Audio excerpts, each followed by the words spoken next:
pretty small group right now. That happens during the holiday season. Morning, Jeff. Hi, Jeff. How are you? Good to see you. Good, good. How about you? Doing fine. Good. So we're going to spend most of our meeting on the mitigation, the groundwater well mitigation draft. So we'll go through the other items pretty quickly. And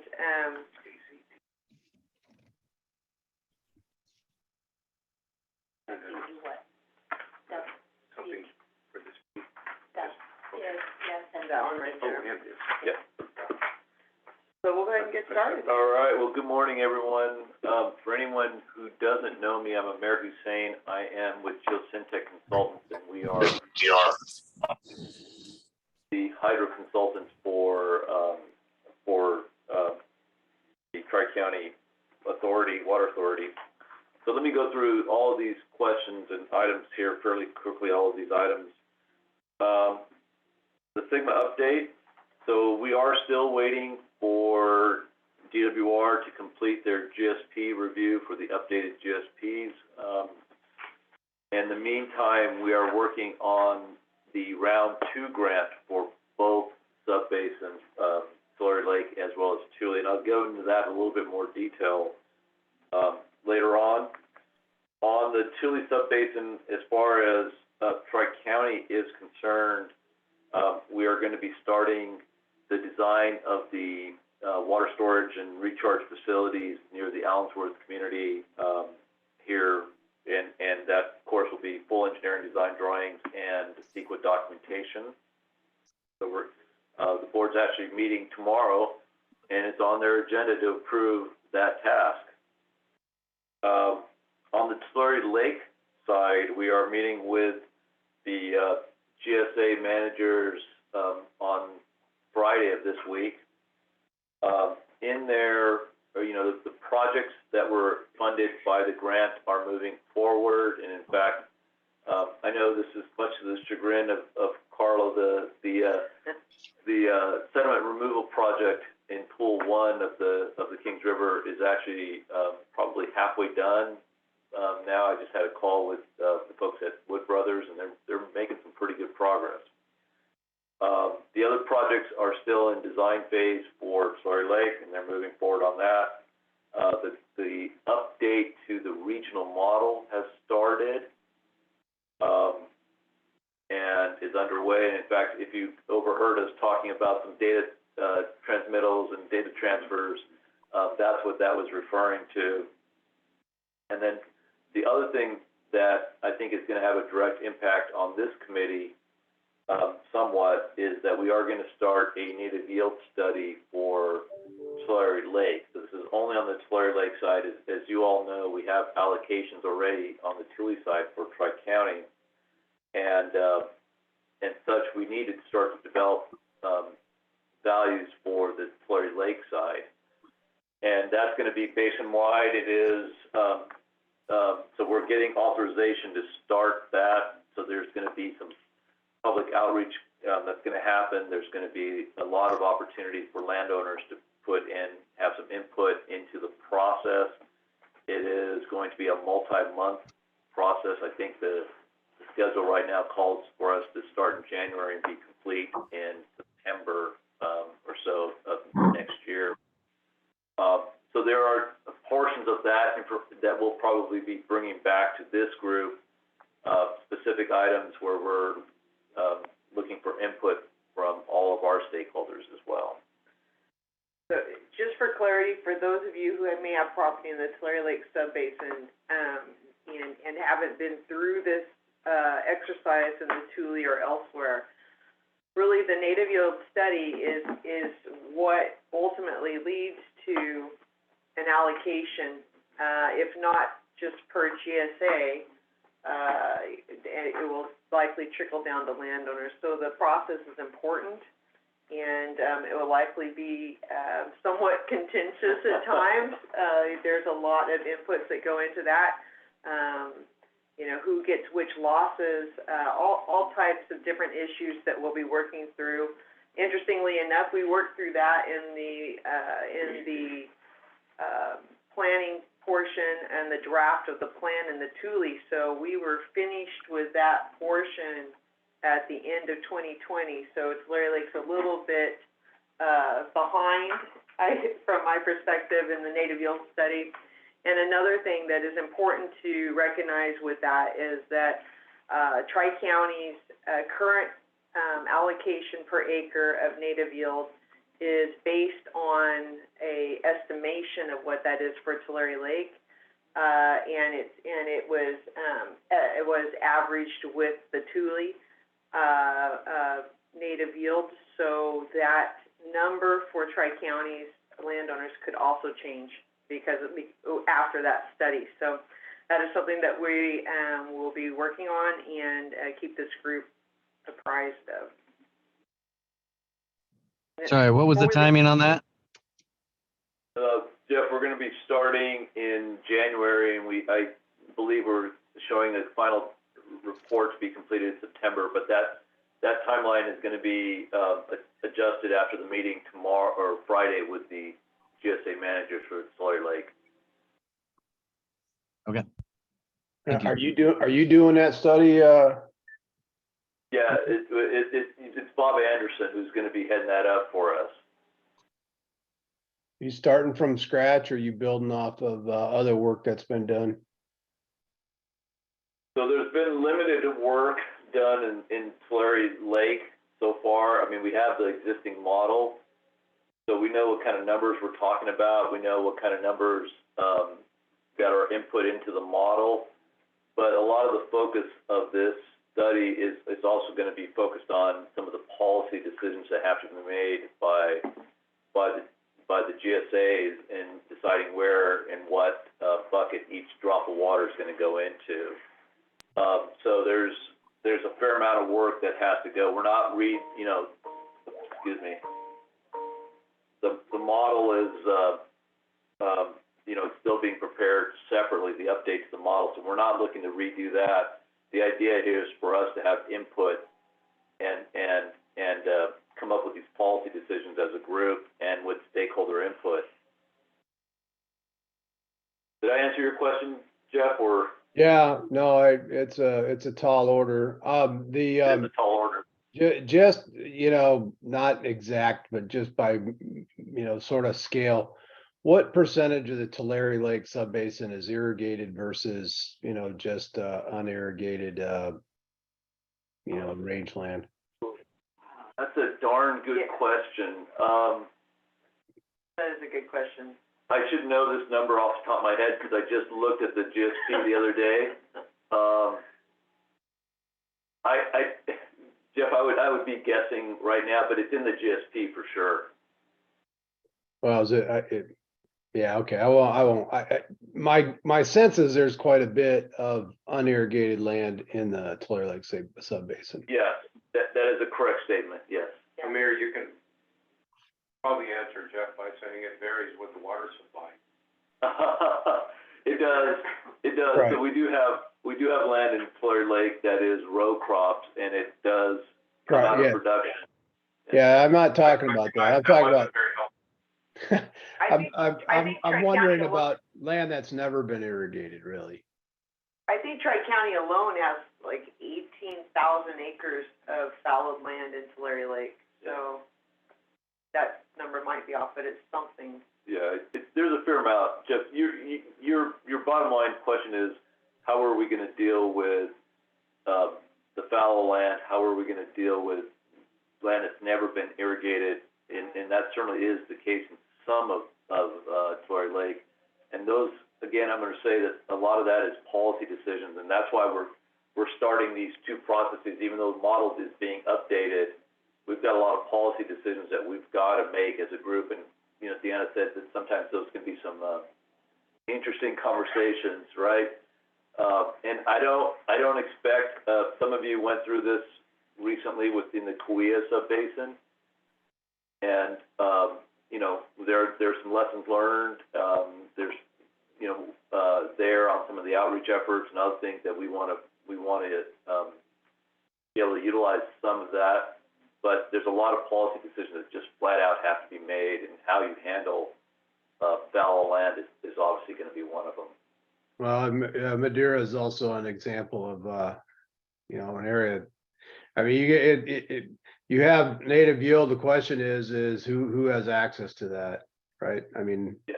do you spread it over all the acres or all the acres that have ever been irrigated in terms of, because if you've got a lot of unirrigated, never irrigated land, and you Right. decide to allocate it like peanut butter spread over all these acres, it really cuts into what's available to those that are actively farming.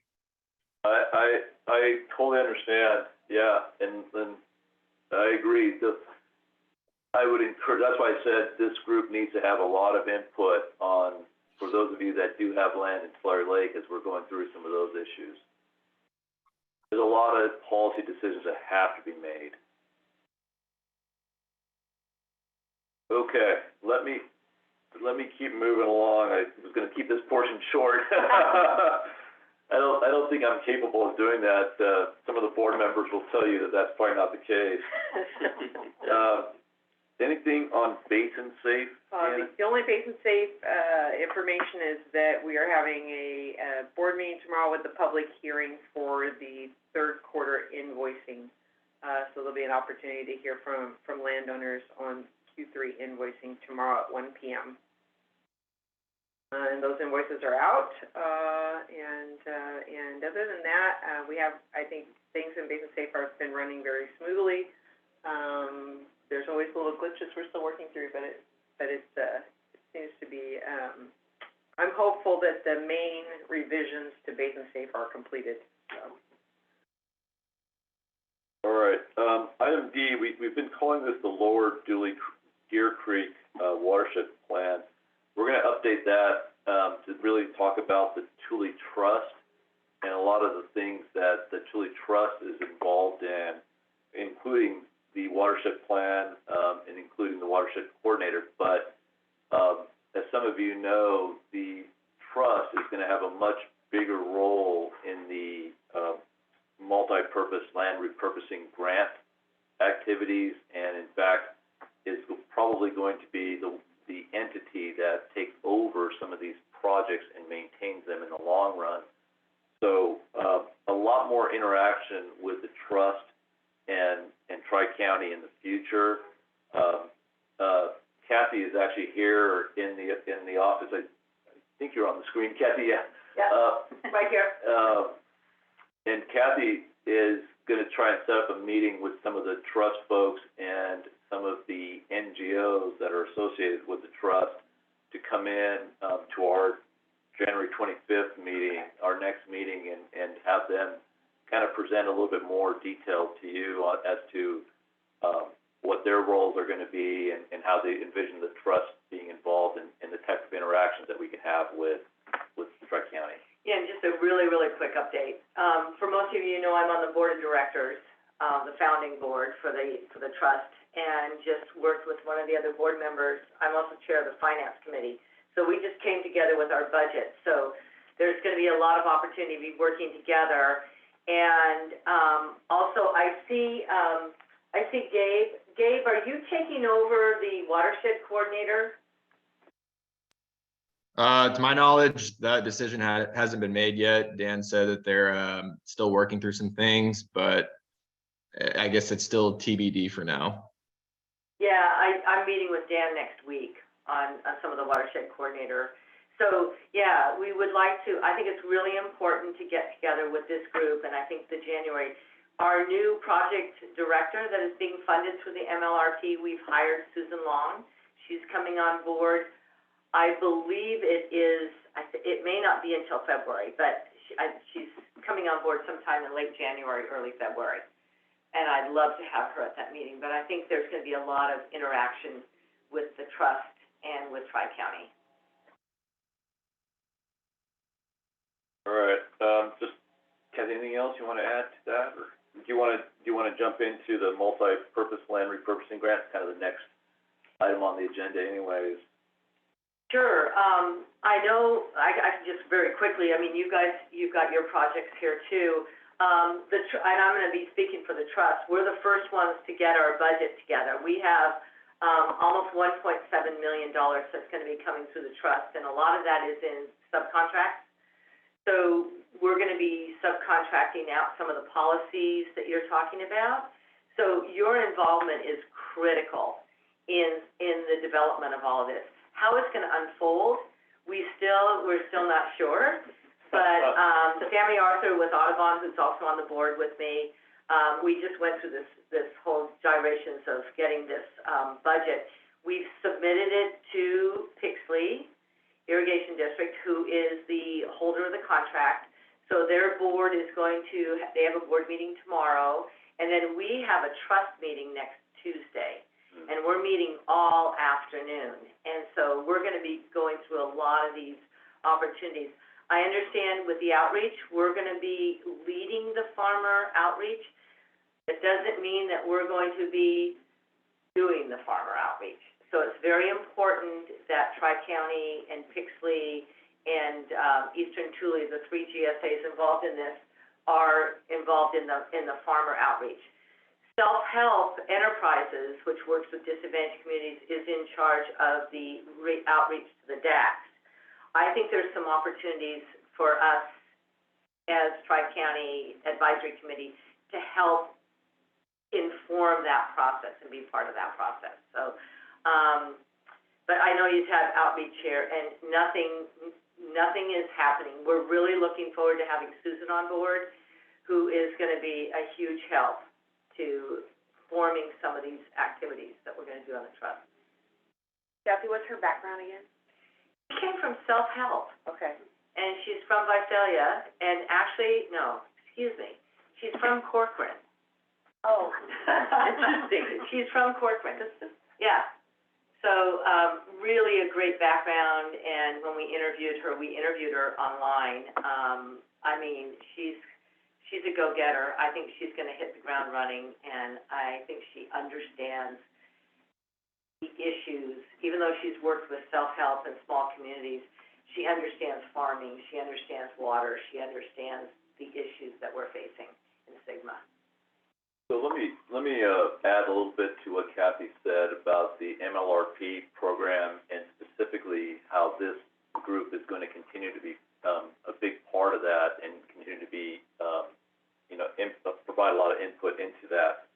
There's three basic items. It's $10 million, but there's three major tasks that have to be completed.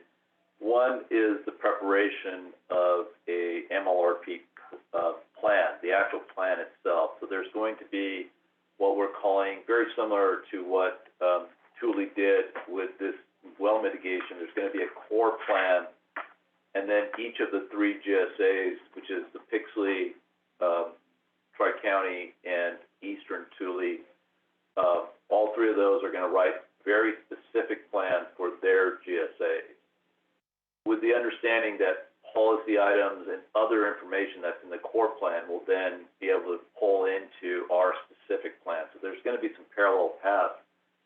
You guys are going to get an opportunity all of next year to have input into all of those plans, and a lot of feedback, and we're going to rely on you to help us with that.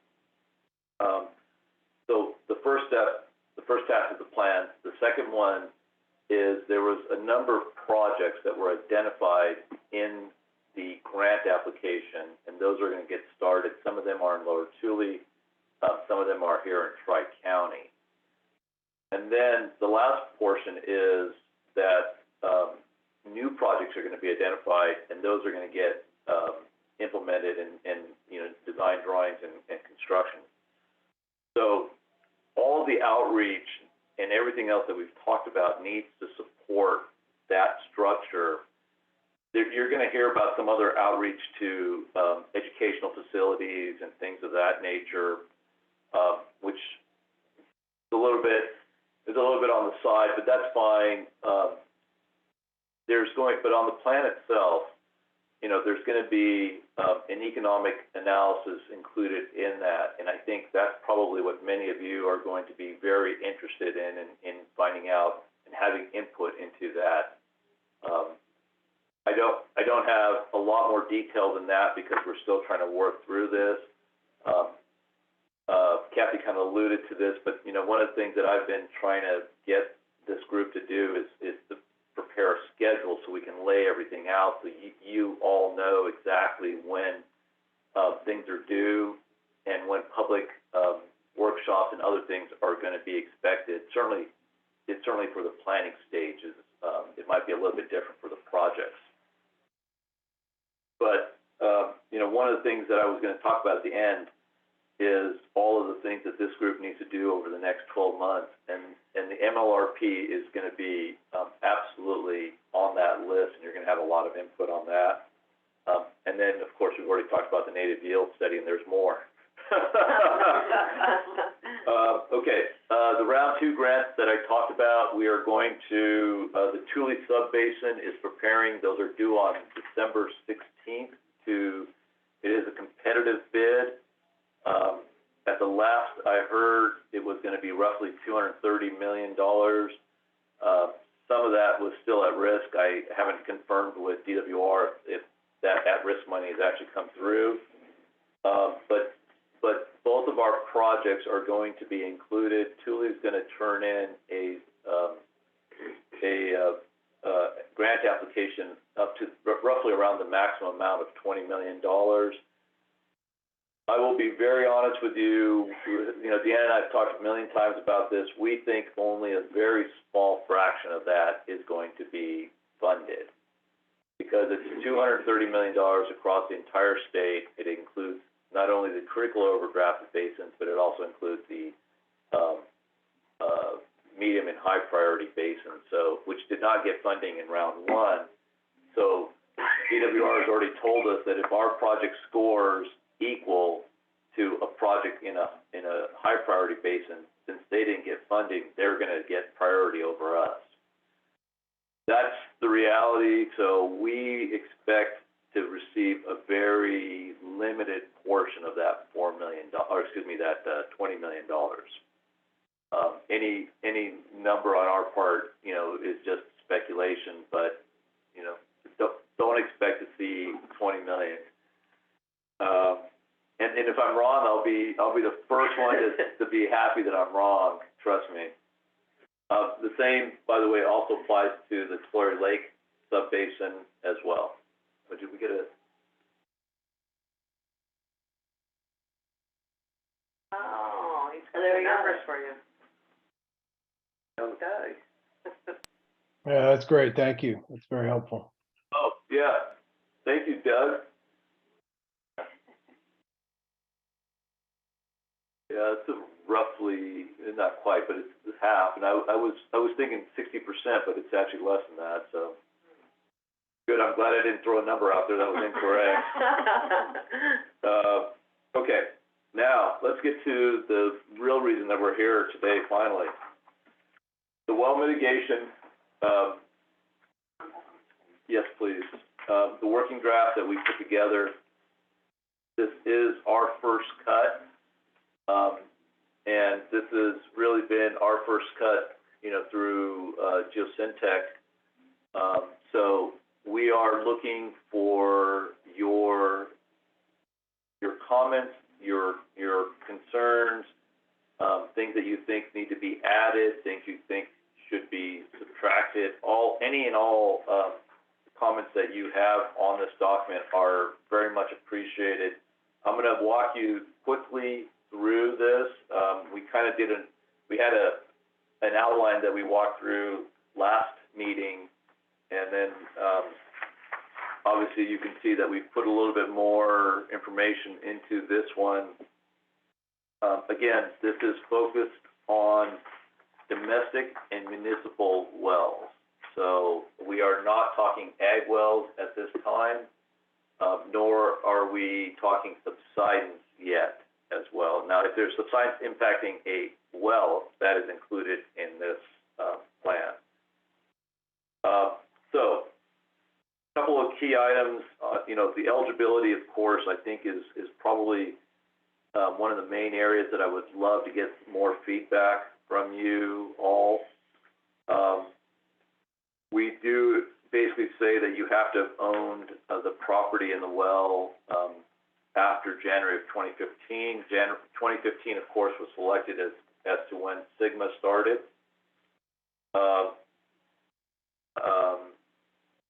We do limit ourselves to half a mile outside of Tri-County's borders. If you, again, any of these numbers are happy to hear any comments or changes that you would like to see. We'd like to see that the well has been in regular operation. That's kind of a rather loose term, but as long as the well has been operated on some type of schedule since 2015, I think that's another limitation we put in here. We want to make sure that the well was installed under an approved permit, and that, and then there's some self-help has been documenting some of these. Again, we're focused on domestic wells here for the self-help, but they have a fair amount of forms and other things that are already prepared, and a procedure to evaluate. I believe they have a significant number of wells that they already have in their program, and so we don't want to reinvent the wheel. We'd like to continue to do a lot of what self-help is already started in this area. I have a couple questions. Joe, The half-mile radius, is there a scientific reason for that, or was that just? No. It could be a mile, could be half mile. Yeah, so we were trying to look at what would be based on the aquifer parameters that we do have. What is realistic in terms of how far wells would be impacting? Now, this is a direct impact from that well. It's not the overall impact of years and years of pumping that the water levels have been going down. So if I'm operating a well near the boundary, how far out would that well, that one individual well, impact another well? Okay. So that's kind of where we came up with that, and then we rounded it to say, okay, half a mile. Do we think it is equitable to say a well that was drilled before 2000 would be excluded? If it had water that, available to it in 2015, and now it doesn't, even if it was drilled before 2000, I mean, That is a possibility, that yes. exclusion seems like might be challenged. Yeah. So the Regilio, I think I talked to Regilio too, and he has the same one in there. 2000, no? Yeah. I think what we're getting at is that if it's not, if you can't operate the well because it's in disrepair, or it's, so old that that's the reason that it's not operational, that's one thing. But if it is truly due to the water level dropping, then it may not be as important. Yeah. On that point, when the starting point is, I was at the Pixley stakeholder meeting or planning commission meeting where they were discussing theirs. One criteria that they discussed was there does seem to be a depreciation schedule applied to wells. If I remember, it was like 25 years. So for tax purposes, for depreciation of an asset like that. And so that was perceived that, stuff that's older than the depreciation schedule is a line you might think about as a reasonable starting point. Good point. That's a good point, Jeff. We did reach out to both Eric and Regilio at Eastern Thule to ask if there was anything that they were doing that we could. One of the things I should have said this earlier. Sorry.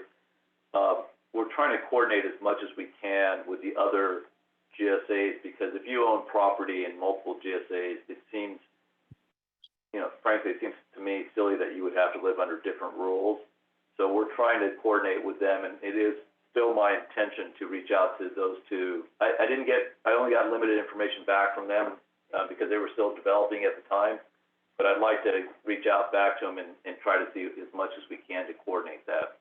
Yeah, I think the Pixley board is meeting tomorrow. I think Kathy said that, and this is one of their well mitigation plan is up for decision. And then I think Eric probably be more free to send it to you after he's got board approval.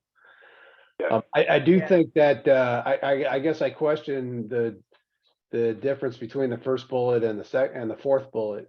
I mean, if they have to be located, I mean, the first bullet says they have to be located within the tri-county boundaries, and then the fourth is that they can be located outside. So why inconsistency there? Yeah, a little inconsistency. That's why you have a working draft. Well, in a way, Amir, aren't we making an argument that we think somebody else is gonna make in the fourth bullet? Why not stick with the first bullet, and if somebody nearby feels that they're harmed, let them make the case and we can evaluate it. I kinda don't like, cause if you do what you're doing in the fourth, then if half a mile is good, why not 5/8? 5/8, and why not 1 5/8? Yeah. Pretty soon you're up to 60 miles. Or, you know, I mean, that's like, to me, it's too, vague for me, for the way I think. So oh, sorry, go ahead, sorry. Oh, I was gonna say, and instead of wells must be located, maybe you soften that language to say wells located within tri-county boundaries, you know, are eligible. Okay. That was And another, that that's another thing I picked up at that Pixley meeting, is that there does seem to be a neighboring GSA in particular that is watching carefully what's going on. And is very sensitive to some of these descriptions of what is and what is not eligible. Yeah, we certainly took that into consideration as we were preparing this, so yeah, good point. And I would take the must off the self-help too, because self-help is only as good as it is funded. So if they lose funding for their well mitigation program, they would no longer, you know, can't be a must. Right, okay. All very good points. This is why you don't let engineers write policy. We tend to think everything is a technical specification. So if we take out of line item 1, bullet 1, the must, then bullet item 4 doesn't become a contradiction. That's right. Yeah, okay. Or you leave 4 out too, and you just, it's more like an automatic, you're not automatically you're gonna get funded, but you know, are considered if you're within tri-county's borders. Right. Not necessarily excluded if you're out. Carl, it's your preference to eliminate bullet item 4 altogether. Yeah, to me, we're addressing issue we perceive somebody's going to make. Yeah. Yet we're making policy about the tri-county GSA. Let's make policy about our GSA. Let's deal with these anomalies when and if they Case by case, are raised. I just think, yeah. otherwise, you know, it kind of gets tough to make policy that you don't even know for sure what it is. I mean, yeah, we have an idea, but There should be some recognition though, only because the, core plan has that, and the core plan that we're supposed to be working off of for the Tule Subbasin, even though we're writing our own, has some recognition that you could be affecting impacts in another GSA. So, I mean, maybe leaving just omission is okay, but we might have to have some sort of language that picks that up in a way. Yeah. except again, I don't like calling it out, but we could say something general that if the actual evidence indicates that we're conflicting with the well, we can look at it, but half a mile, Number is, quarter of a mile, 3/4 of a mile. So would, how about something more generic, near the tri-county? boundary. Near the tri-county boundary? Will be looked at. I mean,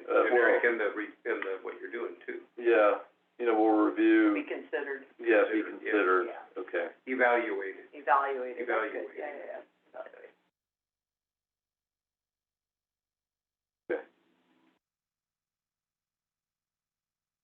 Because I think you would evaluate a legitimate thing Yeah. up there, even if you didn't have it in the policy. Yeah, and vice versa. Yeah. If, you know, if you look at Tri-County's boundaries around the early Mart area, there's potential that it's opposite.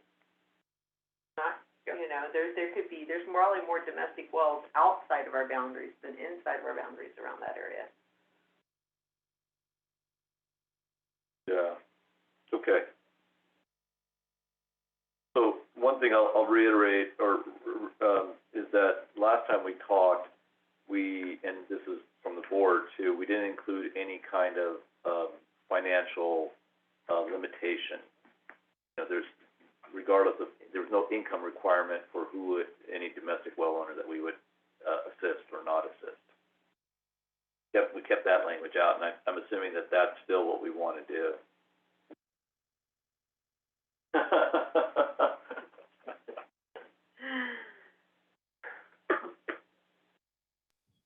What are the legal Eric- issues involved? Yeah, Eric didn't like the income requirement, that's what I was gonna say. Yeah. Just for the record. No, I'm neither just- did Carlos. Yeah, I'm just wondering about, what are the legal, I mean, have we had anybody address that from a legal perspective? I have not asked Tri-County's attorney to evaluate this yet. We were still fairly draft form. After this meeting, we're gonna have to write up something pretty substantial and send it to the attorney. Yeah. And I'm sure there will be revisions after the attorney looks at it before it's presented to the board at the January meeting. But no, I don't know the answer to your question, sorry. So Eric, were you specifically asking, about the income requirement issue or the document as a whole? The income requirement, it seems that would probably be a pretty large deciding factor in our recommendation. Yeah, obviously it's currently not in the plan, but we can certainly have a conversation with Jason and see if that's even possible. I don't know, Jeff, do you know if that's in the PICSI plan? In terms of income, Yeah, I don't recall it. okay. Yeah, if no one else in the subbasin is doing it, I kind of feel like we shouldn't include it, and we don't have it currently in it. I think aligning with the other two GSAs, Would be, if they throw in some sort of income requirement, then we can align with it, but to have one and the others aren't utilizing it, an income requirement, I think that would be challengeable. yeah. I mean, really, the reason you're doing this, I mean, you're only gonna do it if there's liability, right? I mean, you cause somebody a problem, and, you know, right is right, regardless of income.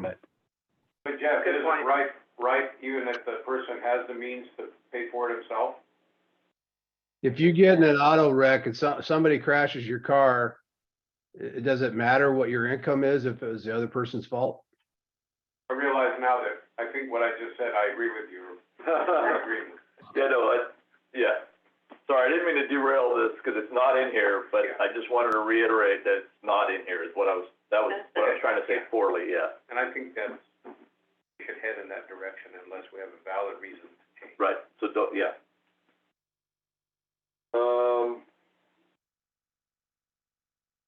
So we kind of have to, we had to define what we meant by, domestic wells and what we meant by, municipal wells. I don't know, I think we should probably just leave it at small, so here's the question, let me rephrase that. Small water systems, as defined by the state, and any municipal well for any urban area as well, which we don't have any, so it wasn't really much of a concern for us, but any small water system, would qualify for this.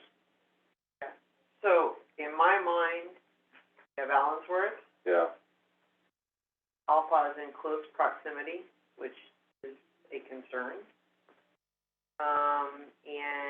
And we have the unincorporated kind of random area that is encompassed around, Pixley's around it, that is near Early Mark.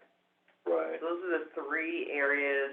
I mean, that area is really not municipal wells, that's domestic, but Alpha and Ellensworth are really our municipal well Right. concerns, even though, you know, they're their own GSA, they're in close proximity, so something to consider. Yeah, they would definitely qualify as small water systems, Yeah. the number of connections and everything else that they have.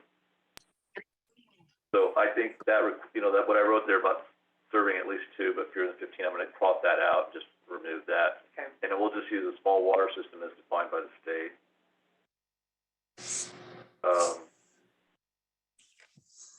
So I'm looking for the group to have any comments as I'm kind of going through this. I want to make sure that, if there's something in here, again, we have that 2000, the year 2000 requirement on the municipal side, and if this group feels more strongly, or if we want to be in alignment with everyone else and Pixley's using 25 years, then we'll adjust that appropriately. I do want to, as much as possible, try to align with everybody. Amir, can I, the second bullet, and it, depending what we decide, goes back to above, but can I wordsmith you a little bit? Why don't we say the well, and then put parentheses around S, so it can be either individual or plural? Sure. And then just say has or has been operated. Because what is normal operated? Either operated or it's not, right? So the well or wells has been operated since 20. So, Carl, if a well has been off for a couple of years, you're considering operation as any time in the last 5 or 7 years. I understand what you're saying. I guess, I think have been operated is as good as he's getting into a difference in what is regular operation. It was purposely written to be vague because. And I guess mine is just, I think mine is my way of saying it, and I don't have a huge amount of pride, but it's concise and direct, and someone was off for a couple of years and then back would determine if the problem is determined by. Okay. I just think regularly operated. And whatever you put there, move it up to the bullet number 5. Yeah.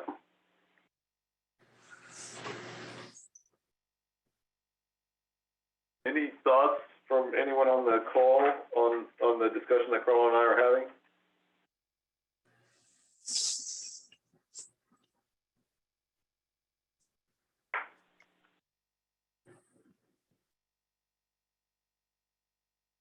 Okay. Again, I'll double check to see what others have said, specifically in that particular, if House Pixley or anyone else has been using the same language.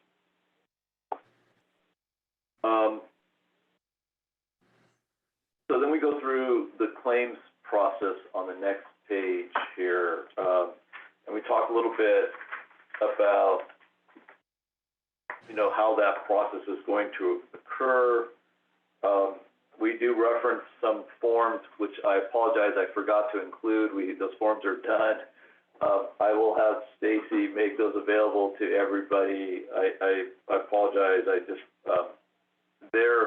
The forms, quite frankly, the first form was a registration form. We do want, if we're going to be working with any of the domestic well owners, we want to have, we want to get their well registered. We want to get as much information as we can about that well. We're trying to do that anyways across the entire subbasin and across all the Tri-County GSA.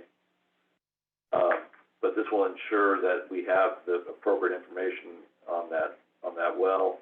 And the second form, claim form is something that was in the core plan that, Tom Harder and his group put together, and, it's fairly extensive. It asks for a lot of information. I don't think that most, private well owners would have all of that information, but it was, it certainly is reasonable, and it would be great to have all that information. So those were the two forms that I referenced here. And those forms, we, will intend to have a link on the website, and, hopefully have those to be fillable forms on the website. We'll be working on that, and hope to have them in place by the board meeting on January 5th. So I'll add some language, where you see the yellow highlights instead of, you can always send them to us via email, but we will make it, we'll prefer to get everything through the website, and we'll add some language to that effect. A quick question for you, since I work with the BLM, do you want them to register there? Yes, we're trying to get every well registered now, so that, yeah. In the GSP, we actually do say that we're gonna go through, and especially the domestic wells. The Tulare Lake, so the Tule subbasin has its own website. Tulare Lake does not have a website. Does not have a website. Because that's what, I'm just thinking out loud, but that's what we need to do an actual well registration. Yes. And have that website, and then they can go to the website and just put it right on the website. Yeah. I mean, it would just be a start, but, Yeah. because right now it seems fragmented to me. A lot of things seem fragmented to me. It's Every definitely time we talk about a well registration, I still wonder how that's going to be completed. So I will tell you that Mid-Kings has already started theirs. So there's, that's why we're trying to get, to this meeting on Friday, just get everybody, sometimes like herding cats. Yeah. It just seems like if it was on a sub-basin level, it'd be. Yeah.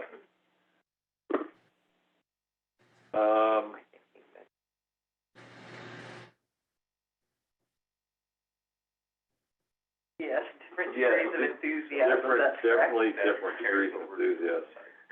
That's right. Let's see, we do have a provision in here for some interim water supply. We do not say that you have to pay us back if your claim is denied, but we reserve the right to request it. I got very clear direction from the Tri-County Board that they wanted to have a very soft touch on these types of issues at the last board meeting. So we're not trying to play hardball. Especially if you're a domestic well owner and you are encountering this difficulty, but on the other hand, we do want to make sure that the funds of the GSA are used appropriately. So you'll see some soft language like that through the document. The evaluation of a potential municipal supply connection. Hey, if there's water out there and that's available and we can connect to it for an appropriate amount of money, I'd rather do that than drill a new well. So it could be a lot cheaper for us in the long run, but certainly worth evaluating. We don't have as many options, but we talked about places like Alpine, some others. There may be some areas where that does make a little bit more sense.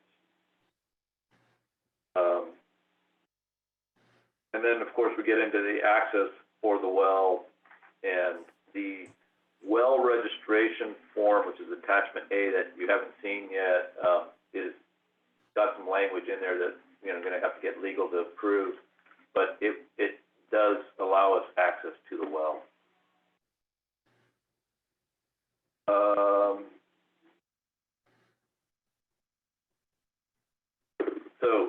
Continuing on to page 3, after the bullet points, I included some language in there about if the well hasn't been inspected within the past 5 years, then a video inspection or water quality report must be submitted with the application.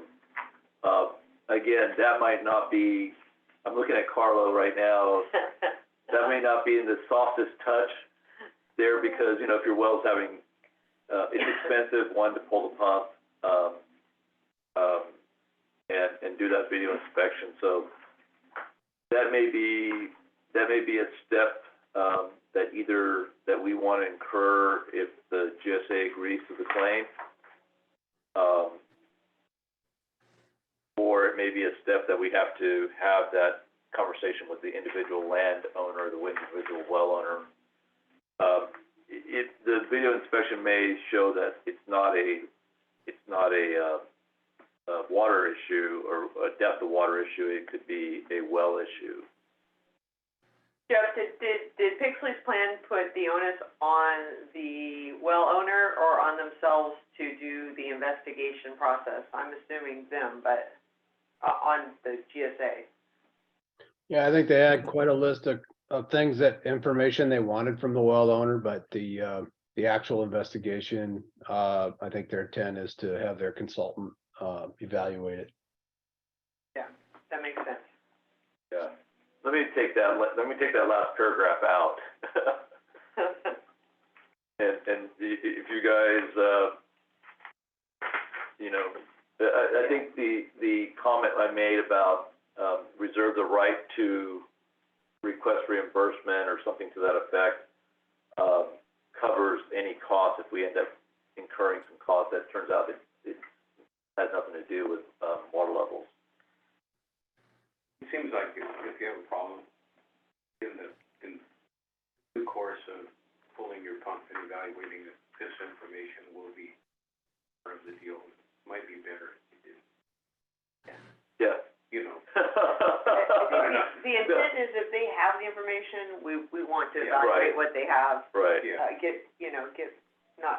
Not re-evaluate what they've It's sort of like evaluated, if you have a cardiac situation, you want to have a recent angiogram, maybe the angiogram after the event is the only one you're going to get. Probably a bad analogy. Yeah, that was, we moved on to life and death. Wow, that was a little morbid there. That kind of killed the whole mood in the room. So much for a light touch. We then talk a little bit about the evaluation process. We did put in that we would try to complete that within 45 days of receipt of the claim. That actually is directly from the core plan as well. And then we'll give a recommendation to the board. This last sentence about the approved claims of less than, and I picked a number of $5,000. Those can be processed directly through Tri-County offices. I didn't know if we want to take every single one to the board, or if there was a cutoff that you wanted just to make it easy. And maybe that doesn't need to be specified in this policy at this time.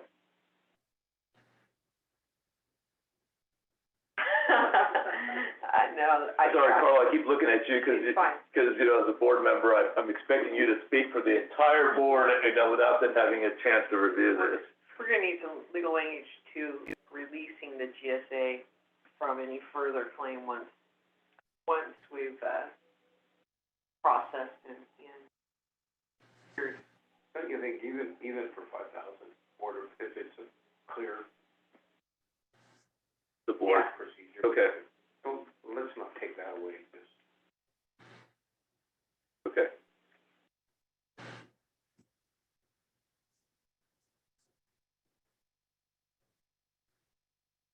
Right, we do need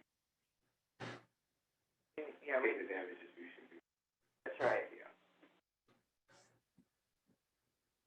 Indemnified. There needs to be some indemnification language. Then we talk about potential options for mitigation. These are not a comprehensive list, but it's just a list that shows some of the things that we would be willing to do. Certainly to provide, short-term water supply to those domestic well owners. And we're going to try and do that as reasonably quickly as possible. Self-help, honestly, I have to admit I'm a little ashamed to say this out loud, but I wasn't aware of just how comprehensive their program already was. but they have a bunch of tanks everywhere, that you see that are providing, water to, and they have a pretty, they have, contractors and other people in place to do that. So we want to work as closely with them as we can. We've had a couple calls, and we intend to have more with them to closely coordinate our efforts with the things that they're already doing, so that we can take advantage of, you're looking at our entire staff right here of the GSA, so, we need to work with others as much as we can. And then I think this is personally, this is one that I think is really important. The outreach program, we need to make sure that people are aware that this program does exist for them, so that if we do have well owners who are encountering problems over the next 17 years, 18 years,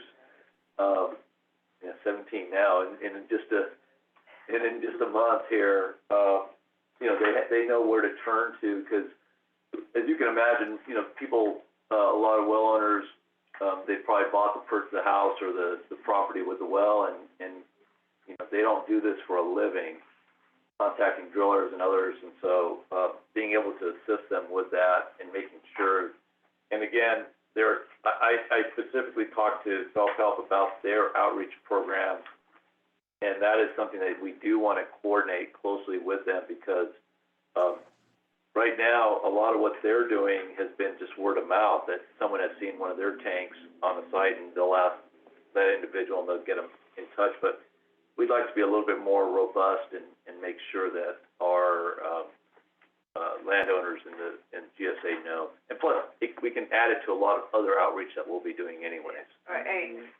First thing in my mind is minimal, but to do a mailer, as soon as we have the website and everything, we'll send a mailer to the landowners within Tri-County, and that'll at least get us started. And I'd take a couple touch points for everybody to understand it's available, but we'll do that. Yeah, and then schedule-wise, we basically say, like the rest of the sub-basin, that this will be active as of January 1. Although technically the board is not going to be meeting until the 5th of January, which is fine. That'll be in line with the other GSAs. And then funding source. So this one was a tricky one. Obviously, we're going to continue to look for grant money, and in the Thule grant application, there's $1 million request specifically to help us evaluate claims. It's not intended. I don't believe it's intended to actually fund like the mitigations, but it is intended to fund the evaluation of those claims. Again, I'll get back to my earlier point. Are we going to get that money? I don't know. But we do want to look for all sources of potential funding that may help us with domestic rule, and there are other ways, USDA funding and other things that don't have to come through DWR. They don't have to be directly a Sigma type funding. They can be through other programs, and there's lots of other programs out there. So we want to, I wrote this a little, rather vaguely, but it is really intended to make sure that we're coordinating with the safer program through self-help. We're looking for other funding sources through a variety of other agencies, and then the GSA itself is going to be evaluating, what and how much we want to set aside. SAFER program has some very hard limits in it on how much they'll spend. But look, if a well costs, I'm going to make the number $100,000, and the SAFER program pays 60 of it, and the GSA is responsible for the remainder, that's still better than us paying the entire amount ourselves. So we do, as Deanna said a minute ago, the SAFER program is going to be dependent on state budgets, which I'm I'm chuckling a little bit because all the indications are that the state budget for 24, fiscal year 24 is not looking real good right now. Didn't look good just a few days ago. Yeah. Question in the chat. Oh, I'm sorry. Is there a question I missed? Oh, yeah, at least. Oh. Is Rusty still on? He might have a comment on the budget. I am. I am. Hi, Rusty. How you doing? Hi, how are you? Good. Good. Happy holidays, everybody. Yeah, the initial projection is that we're looking at a deficit. How big that deficit will be, I don't know. New legislature got sworn in on Monday. 121 bills were introduced. And the governor's, the budget will be put out in January, roughly January 20th is about the time it will come out, and we'll have a better idea then. But initial reactions are we're looking at about a $30 billion projected budget shortfall. I hope that's wrong, but it would be consistent with the pattern in California of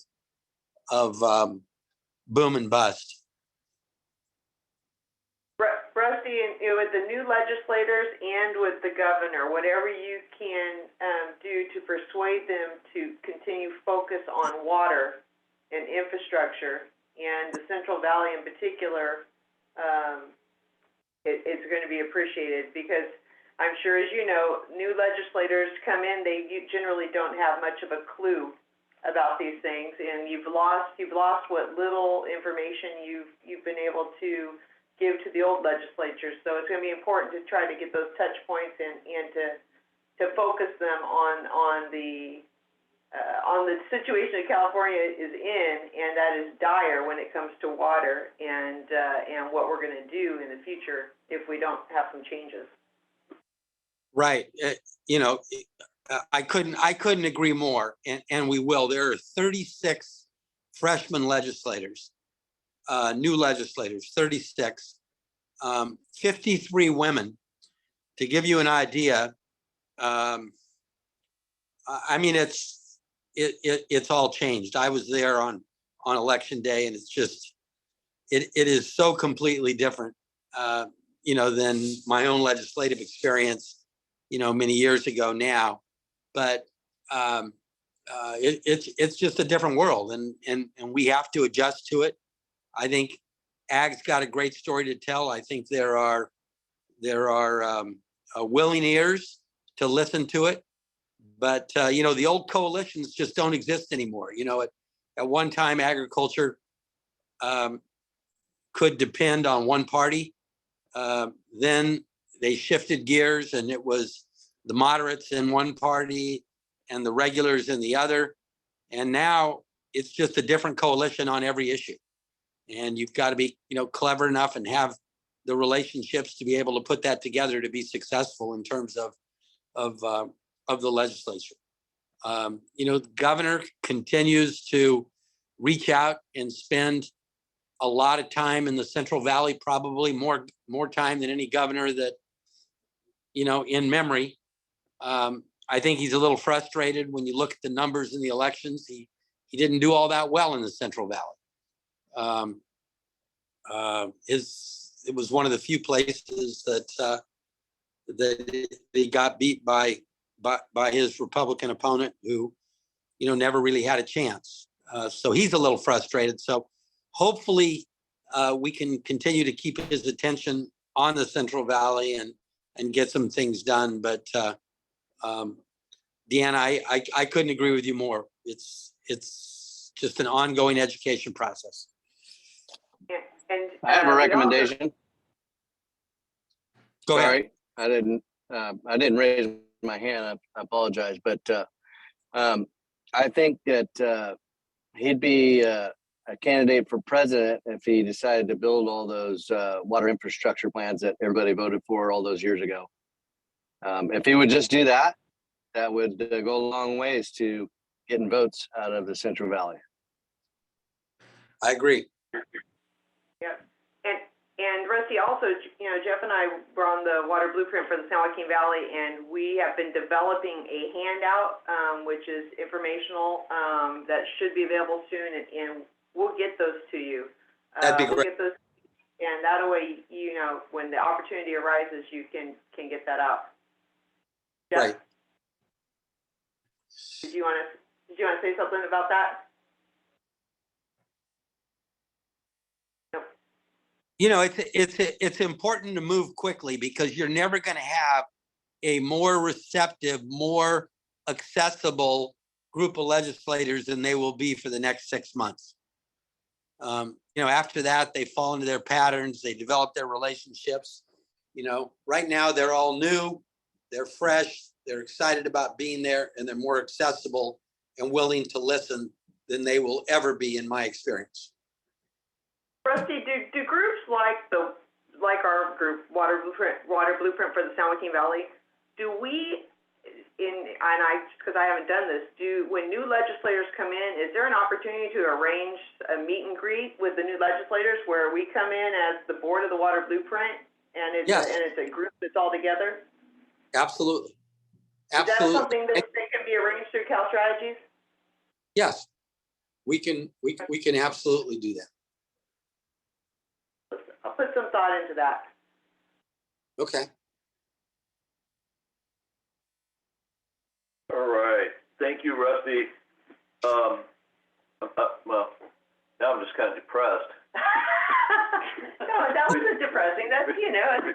Between the $30 billion and Carlo's analogy there, this is kind of taking the whole meeting, taking kind of a dark turn. All right. You know, Mark, the good news is 30 billion isn't as much as it used to be. That's more depressing. That really helps. F-14 or what? Yeah. That's actually more depressing, is right. All right. We would love to get all of your comments on the working draft by next week. Is it possible a week from today, you know, and close of business of the, would that be the 14th? Could we get everyone's comments? You know, you can send them, email them directly to Deanna and you know, any and all suggestions. If you want something added, you want something taken out, you think we're doing a good job, you think we're barking up the wrong tree, you know, whatever you think, we would love to get your input.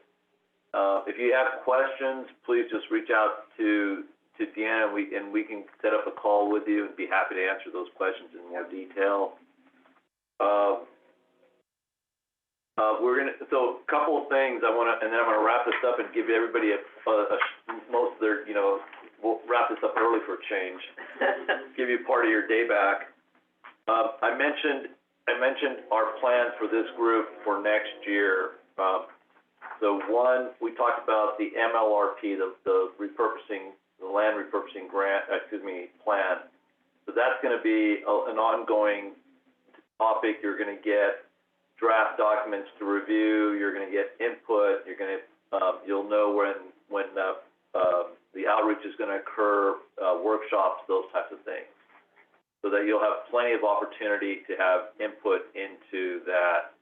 I know some of you probably want to have a lot of input on the economic analysis, that, you know, what's going to happen to this properties and the values and all those types of things. Second one, for those of you that may own some land in Tulare Lake, you know, we'll keep you informed on the native yield study and again the workshops and public outreach that's going to occur for that, whether it's through this group or, you know, you as an individual landowner may be interested, and some of your neighbors may be interested in that.